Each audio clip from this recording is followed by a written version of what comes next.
Сіздерге резина тоқуды көрсетемін. Жібімізді ұстап аламыз. Саусағымызға іліп, бірінші ilmегімізді оң қолдағы спицаға іліп аламыз. Келесі оң тоқимыз.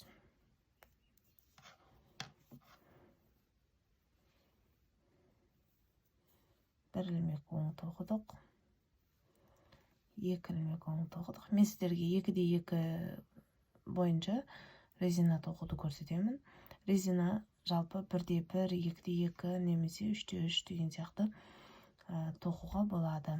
Сіздің тоққан қалыңдығыңызға байланысты. 2 ilmek теріс, оң, тағы 2 ilmek оң тоқимыз. 2 теріс ilmek тоқимыз. 2 оң, 1-2, 2 теріс. Осылай бізде резина тоқылады.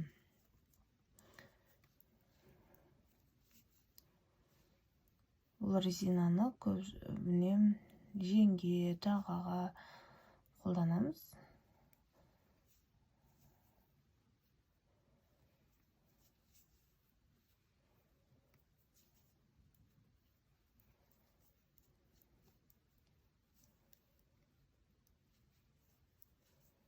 Міне, оң.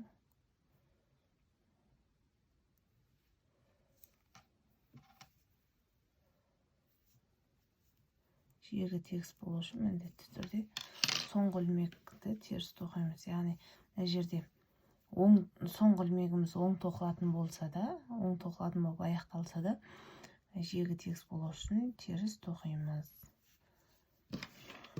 Міне көргендеріңіздей бірінші ilmekті іліп аламыз. 2 ilmek теріс. Екінші қатарда міне теріс ilmekтерді теріс, оң ilmekтерді оң тоқимыз. Сол кезде бізде резина шығады. 2 теріс, 2 оң ilmek оң тоқимыз. 1, 2.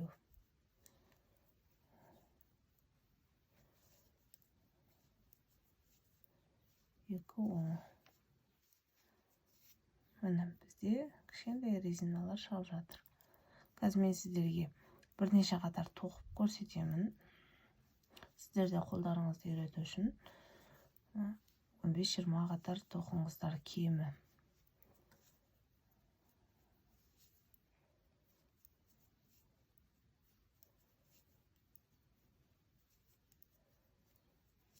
Міне теріс, 2 теріспен аяқталды. Және бізде оң тоқуымыз керек. Бірақ біз соңғы ilmek жиек болғандықтан оны теріс тоқимыз.